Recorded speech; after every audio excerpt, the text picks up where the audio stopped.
నమస్కారం. BSK news కి స్వాగతం. హెడ్లైన్ చూద్దాం.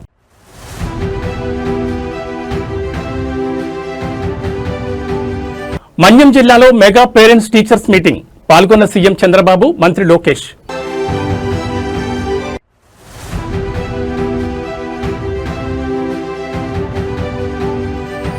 రేవంత్ రెడ్డి ఆదేశిస్తే రాజీనామాకు సిద్ధం. ఎమ్మెల్యే దానం నాగేందర్ సంచలన ప్రకటన.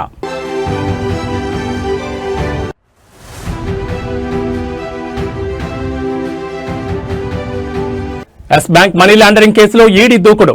రిలయన్స్ హోమ్ కమర్షియల్ ఫైనాన్స్ లో నిధుల మళ్లింపుపై ఆరోపణలు.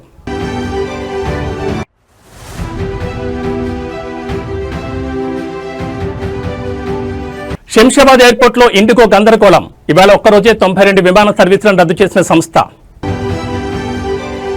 ఇక డీటెయిల్స్ చూస్తే మన్యం జిల్లాలోని భామినిలో జరుగుతున్న మెగా పేరెంట్స్ టీచర్స్ మీటింగ్ ఆనందోత్సాహాల మధ్య ప్రారంభమైంది. కొద్దిసేపటి క్రితం ముఖ్యమంత్రి చంద్రబాబు నాయుడు, మంత్రి నారా లోకేష్ భూమికి చేరుకున్నారు. అక్కడి ప్రభుత్వ పాఠశాలకు వెళ్లి విద్యార్థుల మధ్యలో చేరారు. ముఖ్యమంత్రి, మంత్రి లోకేష్ రాకతో విద్యార్థులు ఆనందానికి గురయ్యారు. ఈ క్రమంలో ముఖ్యమంత్రితో పాటు మంత్రి లోకేష్ చిన్నారుల వద్దకు వెళ్లారు.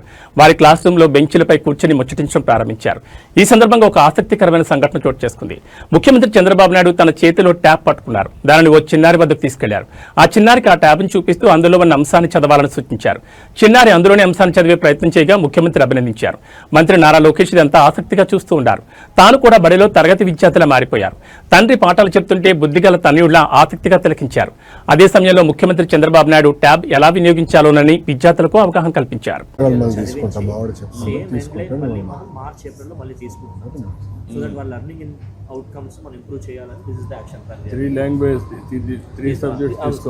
Telugu, English and mathematics FLN is about 3 literacy and numeracy. So we are now focused. Overall ఇక్కడ మనకి 14% సార్, ఇక్కడ మనకు 14%, ఇక్కడ 12% సార్ మ్యాథ్స్ బిలో 20. ఇక్కడ 50కి 20% అంతా తక్కువ వచ్చిన మన పిల్లలు సార్. వీళ్ళు ఇప్పుడు మనకి యాప్లో క్లియర్గా ఐడెంటిఫై అయిపోతారు సార్.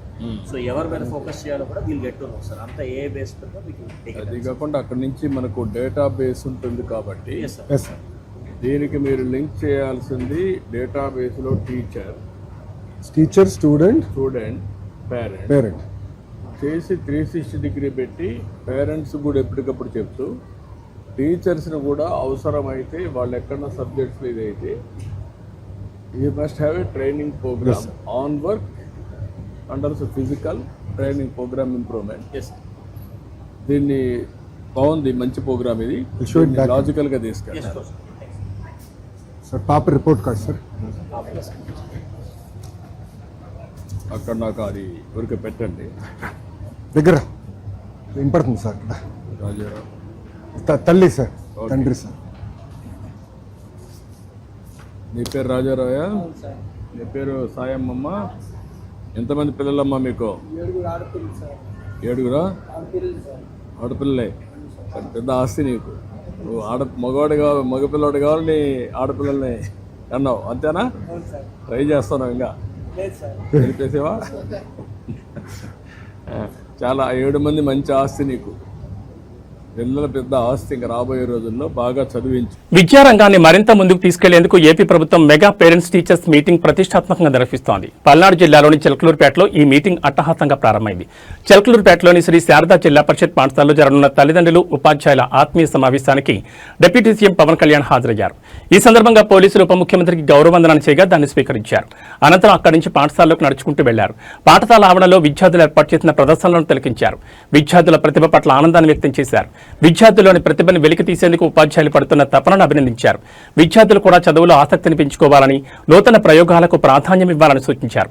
అనంతరం ఉపాధ్యాయులతో సరదాగా మాట్లాడారు. విద్యార్థులతో కలిసి ఫోటో దిగి వారి ఆనందంలో భాగస్వాములయ్యారు. డిప్యూటీ సీఎం వెంట చిలకలూరుపేట నియోజకవర్గ ఎమ్మెల్యే ప్రత్తిపాటి పుల్లారావు, పల్నాడు జిల్లా కలెక్టర్ కృతికా శుక్లా ఉన్నారు.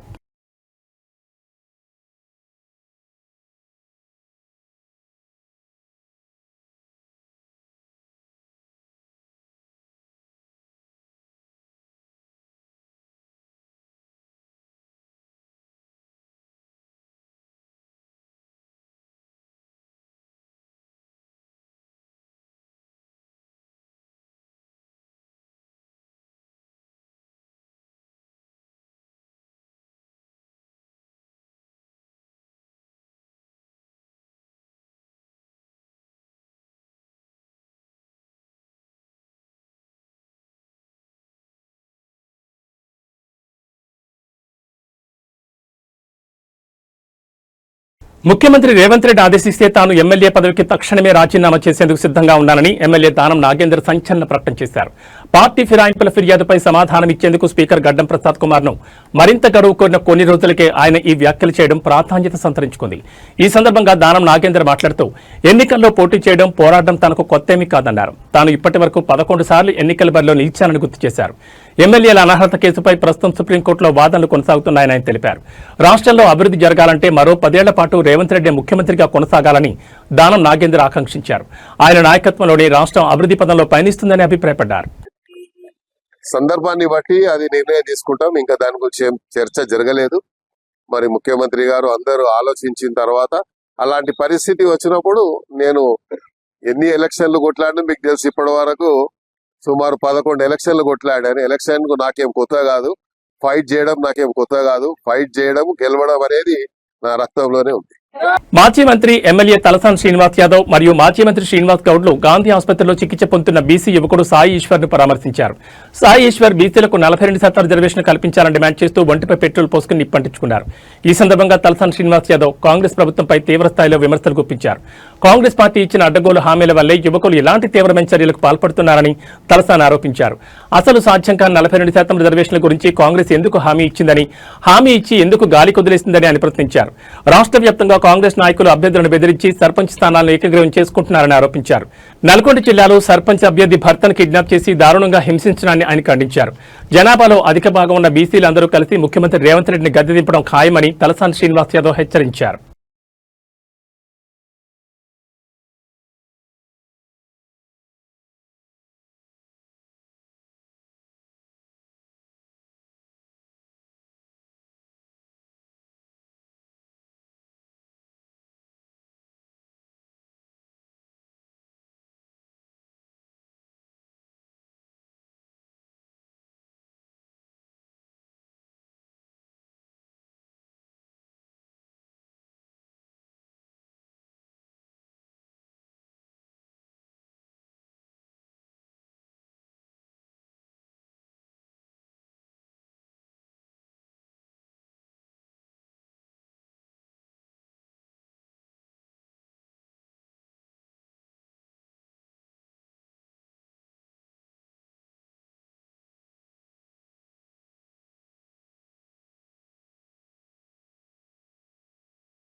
సాయంత్రం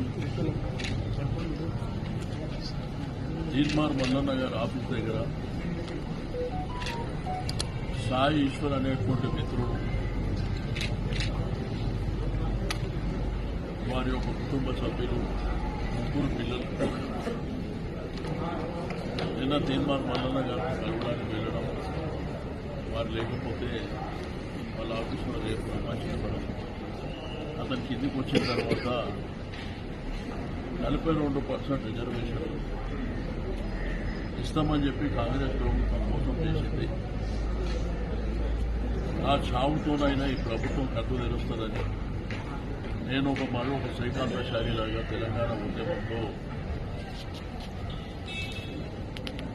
శ్రీకాంతాచారి పాత్ర, ఒక తెలంగాణ రాష్ట్రం సాధించడానికి మరి నా మరణమే ఈ రాష్ట్రానికి శ్రీరామ రక్ష అని ఆ రోజు మరి అదే విధంగా వీరు నేను చనిపోతే లేకపోతే నేను ఆత్మహత్య చేసుకుంటే 42% రిజర్వేషన్ వస్తుందని ఆయన స్లోగన్స్ ఇస్తూ మరి కాల్చుకోవడం అనేది చాలా బాధాకరమైనటువంటి అంశం. తెలంగాణ రాష్ట్రంలో ఉన్నటువంటి బీసీ మిత్రులకు, బీసీ సోదరులకు, యువకులకు ఒకటే, మనము బతికి 42% రిజర్వేషన్ సాధించుకుందాం. దయచేసి ఆవేశపూరితమైనటువంటి కార్యక్రమాలు చేసి ఆత్మహత్యలకు దారి తీయడం అనేది చాలా బాధాకరమైనటువంటి అంశం. కొట్లాడడానికి మేము అందరం ఉన్నాం. మీరు దయచేసి రాష్ట్రంలో ఉన్నటువంటి దేశ వర్గాలకు సంబంధించినటువంటి ప్రభుత్వం రిక్వెస్ట్ చేసేది. ఎందుకంటే ఈ కాంగ్రెస్ ప్రభుత్వం 2 ఏళ్ల నుంచి మోసం చేసుకుంటూ అసెంబ్లీలో పెట్టి, బయట పెట్టి, ఢిల్లీలో పెట్టి రకరకాలుగా మోసపూరితంగా చేసి మంత్రి పొంగులేటి శ్రీనివాసరెడ్డి తన కుమారుడిపై కబ్జా కేసు నమోదైన విషయంపై స్పందించారు. అవును నిజమే, నా కొడుకు మీద కబ్జా కేసు బుక్ అయిందని మంత్రి పొంగులేటి ఒప్పుకున్నారు. ఈ విషయంలో ఎటువంటి తప్పు ఉన్నా అది తన కుమారుడైనా లేదా తానైనా శిక్ష అనుభవించక తప్పదని ఆయన స్పష్టం చేశారు.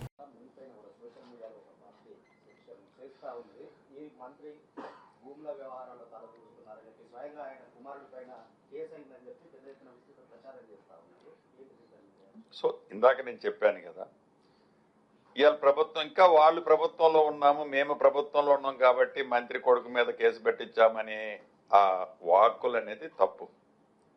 మేము ప్రభుత్వంలో ఉన్నప్పుడు పారదర్శకత అనేది ఒక మనిషి ఒక కంప్లైంట్ ఇచ్చినప్పుడు ఆ కంప్లైంట్ని పోలీసులు రిజిస్టర్ చేయడం సహజం.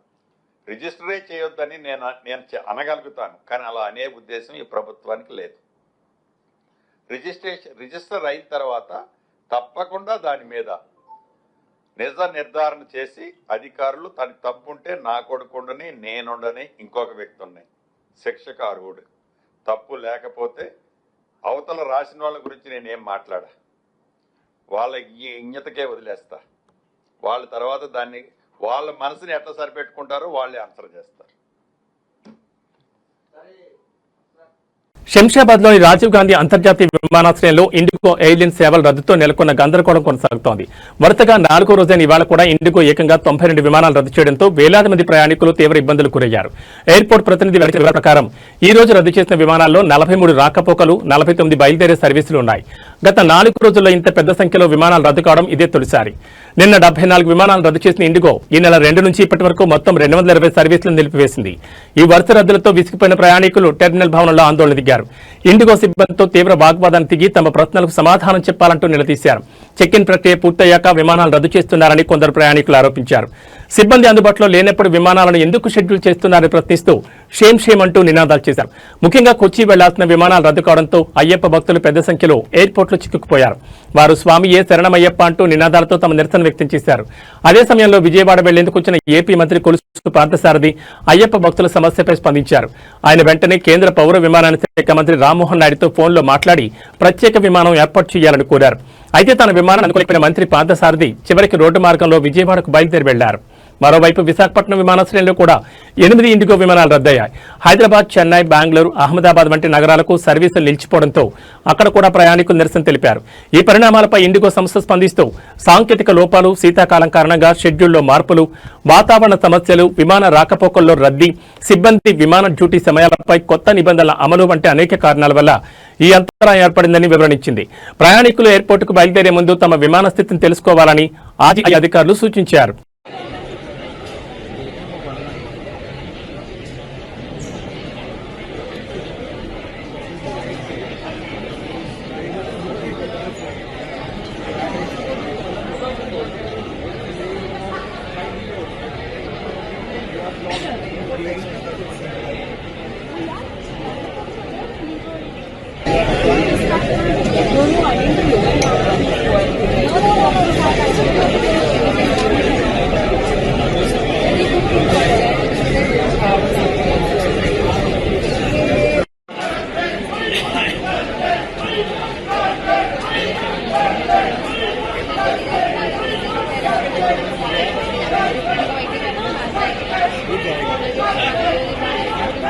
కృష్ణా నదిపై నిర్మించిన శ్రీశైలం డ్యాం భద్రతకు పెనుముప్పు పొంచి ఉందని నిపుణుల కమిటీ తీవ్ర ఆందోళన వ్యక్తం చేసింది.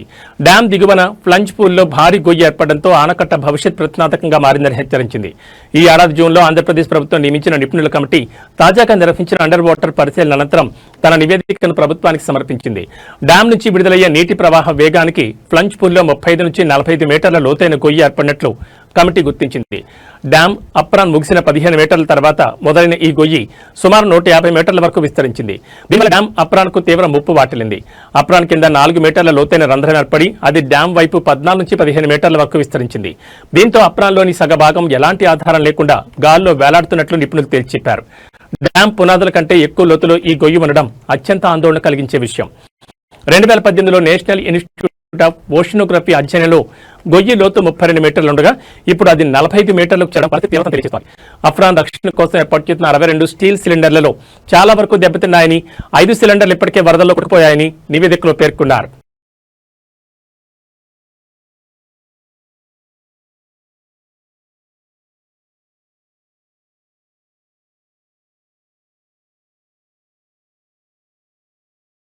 చిత్తూరు పుత్తూరు జాతీయ రహదారిపై వరుసగా జరిగిన 2 రోడ్డు ప్రమాదాలు ఒక నిండు ప్రాణాన్ని బలిగొన్నాయి. తిరుపతి నుంచి పల్లిపట్టుకు ఆర్టీసీ బస్సు వెళ్తుండగా అదే రోడ్లో అంతకుముందే ఓ లారీ ప్రమాదానికి గురై బోల్తా పడింది. ఆయిల్ ప్యాకెట్లతో కూడిన ఆ లారీలోని డ్రైవర్, క్లీనర్లను రక్షించేందుకు ప్రజలు అక్కడ గుమిగూడారు. అదే సమయంలో అటుగా వస్తున్న ఆర్టీసీ బస్సు డ్రైవర్ గమనించకుండా గ్రామస్తుల వైపు బస్సును దూసుకెళ్లినట్లు సమాచారం. పోలీసుల వివరాల ప్రకారం చిత్తూరు పుత్తూరు జాతీయ రహదారిపై ఈ ఘోర ప్రమాదం జరిగింది. ఈ దుర్ఘటనలో తీవ్రంగా గాయపడిన రామలింగం, గిరిబాబులను హుటాహుటిన కార్బేట్ నగరం ఆరోగ్య కేంద్రానికి స్థానికులు తరలించారు. అయితే ఆసుపత్రిలో అత్యవసర వైద్య సేవలు అందించడానికి డాక్టర్లు అందుబాటులో లేకపోవడంతో బాధితులకు ఇబ్బంది తప్పలేదు. సీరియస్ పరిస్థితిలో ఉన్న రామలింగం అనే బాధితుడికి సరైన సమయానికి వైద్యం అందలేదు. ఎంతసేపటికి వైద్యులు రాకపోవడంతో చికిత్స అందక రామలింగం కన్నుమూశారు. మరొక తీవ్ర గాయాలైన వ్యక్తి గిరిబాబును మెరుగైన చికిత్స కోసం తిరుపతిలోని రుయా ఆసుపత్రికి తరలించారు. డాక్టర్ల నిర్లక్ష్యం కారణంగానే తమ వ్యక్తి చనిపోయాడంటూ మృతుడి కుటుంబ సభ్యులు, గ్రామస్తులు కార్వేట్ ఆరోగ్య కేంద్రం వద్ద తీవ్ర ఆందోళన చేపట్టారు. డాక్టర్లు అందుబాటులో లేకపోవడంపై స్థానికులు ఆగ్రహం వ్యక్తం చేయడంతో పరిస్థితి ఉద్రిక్తంగా మారింది.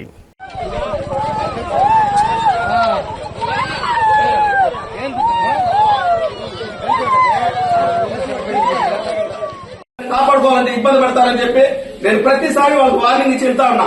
ఈ విధంగా చేస్తే ఒక నిండు ప్రాణం, ఒక ప్రాణం బలైంది, ఇంకో ప్రాణం కొట్టుకుంటా ఉంది. అదే డాక్టర్ ఉంటే కనీసం ఏదో ఒక చేసి ఉండొచ్చు కదా. ఈ విధంగా డాక్టర్ లేకుండా చేస్తా ఉంటే ఎవరి మీద రెస్పాన్సిబిలిటీ దీనికి? వాళ్ళకి వేల జీతాలు ఇస్తారు, వాళ్ళకి కావాలంటే ప్రైవేట్ హాస్పిటల్ పెట్టుకుని అక్కడ బతుకోమనండి మేడం. మేడం ఎట్లన్నా ఉండండి మేడం, కనీసం ఇక్కడ ఒక డాక్టర్ నుంచి చేయాలి కదా. ఇప్పుడు మీకు ఇంతకు ముందు ఆ డాక్టర్ లేదన్న ఒక విషయానికే కదా ఇక్కడ కొంతమందిని మేము అరేంజ్ చేసి కూడా ఇక్కడ పెట్టించినాము.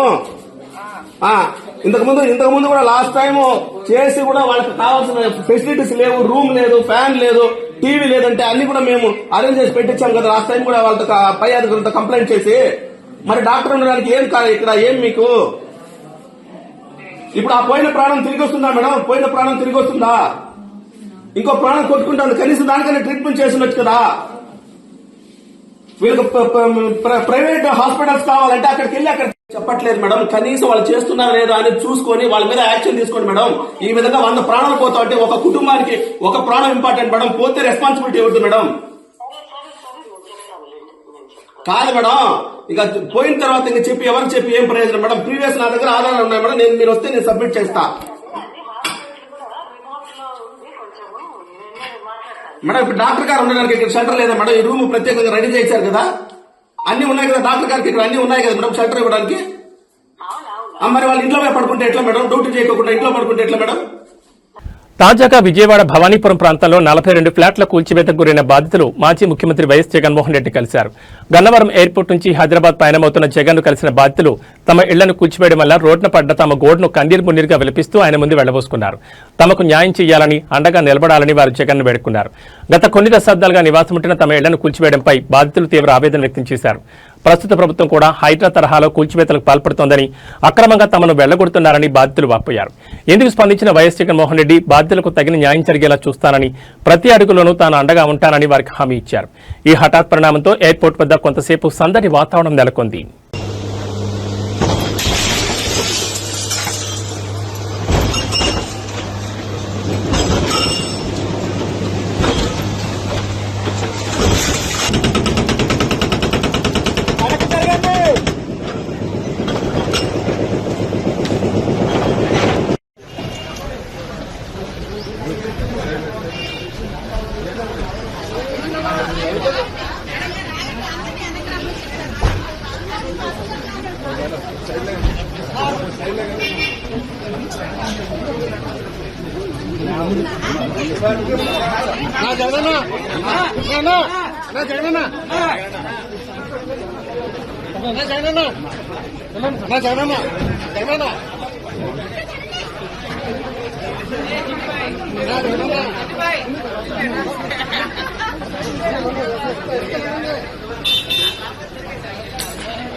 చేసుకున్నానా అర్థం చేసుకోండి మా బాధలు అర్థం చేసుకున్నానా మా బాధలు అర్థం చేసుకోండి జగనన్నా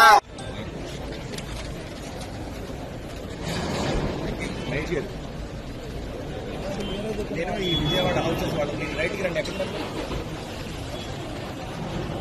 సాక్షి వాళ్ళు తీసుకున్నారు జగన్ గారు లోపలికి వెళ్ళారు కదా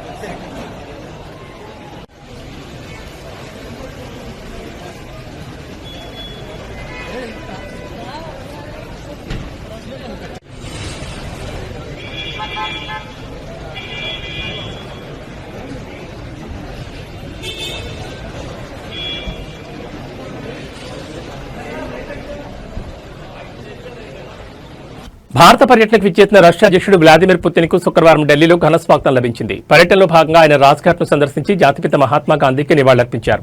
గాంధీ సమాధి వద్ద పుష్పగుచ్ఛం ఉంచి ఆయన శ్రద్ధాంజలి ఘటించారు. ఈ సందర్భంగా పుతిన్ వెంట కేంద్ర విదేశాంగ శాఖ సహాయ మంత్రి కీర్తివర్ధన్ సింగ్ ఉన్నారు. అనంతరం పుతిన్ అక్కడి సందర్శకుల పుస్తకంలో సంతకం చేశారు. అంతకుముందు రాష్ట్రపతి భవన్ ప్రాంగణంలో పుతిన్ కు సంప్రదాయబద్దంగా గౌరవ వందనంతో స్వాగతం పలికారు. ప్రధాని నరేంద్ర మోడీ, రాష్ట్రపతి ద్రౌపది ముర్ము ఆయన్ను సాదరంగా ఆహ్వానించారు. ఈ కార్యక్రమంలో ఇరు దేశాల ఉన్నతాధికారులను ఒకరికొకరు పరిచయం చేసుకున్నారు. ఈ పర్యటనలో భాగంగా ప్రధాని మోడీ, అధ్యక్షుడు పుతిన్ హైదరాబాద్ హౌజ్ లో అధికారిక చర్చలు జరపనున్నారు. ఈ భేటీలో రక్షణ, ఇంధన రంగాల్లో సహకారం, ప్రాంతీయ భద్రత, దీర్ఘకాలిక ఆర్థిక భాగస్వామ్యం వంటి కీలక అంశాలపై చర్చించే అవకాశం ఉందని భావిస్తున్నారు. ఈ చర్చలు ఇరు దేశాల సంబంధాలను మరింత బలోపేతం చేస్తాయని విశ్లేషకులు అభిప్రాయపడుతున్నారు.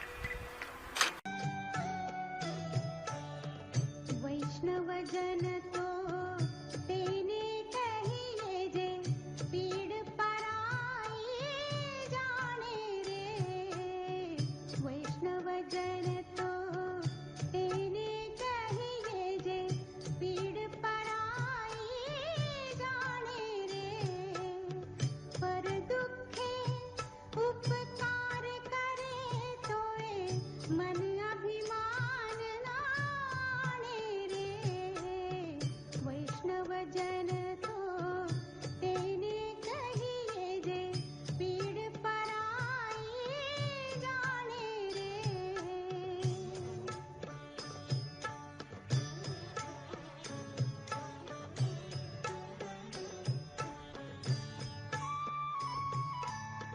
सकळ लोकमा सहुने वंदे ప్రముఖ పారిశ్రామికవేత్త అనిల్ అంబానీకి చెందిన రిలయన్స్ గ్రూప్ కి ఎన్ఫోర్స్మెంట్ డైరెక్టరేట్ గట్టి షాక్ ఇచ్చింది. ఎస్ బ్యాంక్ మనీ లాండరింగ్ కేసులో దర్యాప్తును వేగవంతం చేసిన ఈడీ ఈ రోజు రిలయన్స్ గ్రూప్ కు చెందిన 1,120 కోట్ల విలువైన ఆస్తులను అటాచ్ చేసింది. Reliance home finance limited, Reliance commercial finance limited లో జరిగిన నిధుల మళ్లింపు ఆరోపణల నేపథ్యంలో ఈ చర్యలు తీసుకుంది. మనీ లాండరింగ్ నిరోధక చట్టం కింద ఈడీ జప్తు చేసిన ఆస్తులలో స్థిరాస్తులు, ఫిక్స్డ్ డిపాజిట్లు, బ్యాంక్ బ్యాలెన్స్లు, అన్కోటెడ్ ఇన్వెస్ట్మెంట్లు ఉన్నాయి. ఈ తాజా అటాచ్మెంట్ తో ఈ కేసులో ఇప్పటివరకు స్వాధీనం చేసుకున్న మొత్తం ఆస్తుల విలువ దాదాపు 9,000 కోట్లకు చేరింది. అక్టోబర్ నుంచి ఇప్పటి వరకు 7,800 కోట్లకు పైగా ఆస్తులను ఈడీ అటాచ్ చేసింది. రిలయన్స్ ఇన్ఫ్రాస్ట్రక్చర్, రిలయన్స్ పవర్ సహా పలు గ్రూప్ కంపెనీలకు చెందిన ఆస్తులను ఈడీ జప్తు చేసింది. ముంబై, ఢిల్లీ, పూణే, చెన్నై వంటి నగరాల్లోని నివాస, వాణిజ్య భవనాలు, భూములు ఇందులో ఉన్నాయి. ఆర్హెచ్ఎఫ్ఎల్, ఆర్సీఎఫ్ఎల్ కంపెనీలు సేకరించిన ప్రజాధనాన్ని పక్కదారి పట్టించారన్న సిబిఐ ఎఫ్ఐఆర్ ఆధారంగా ఈడీ కేసులు దర్యాప్తు చేస్తోంది. 2017-19 మధ్య ఎస్ బ్యాంక్ ఈ రెండు సంస్థల్లో వేల కోట్ల పెట్టుబడి పెట్టింది. అయితే సిబిఐ నిబంధనలకు విరుద్ధంగా తిరిగి ఈ నిధులను అంబానీ గ్రూప్ కంపెనీలకే మళ్లించి పాత అప్పులు తీర్చేందుకు వాడారని ఈడీ దర్యాప్తులో తేలింది. ఈ తాజా పరిణామాలపై అనిల్ అంబానీ గ్రూప్ నుంచి ఇంకా ఎలాంటి అధికారిక స్పందన రాలేదు.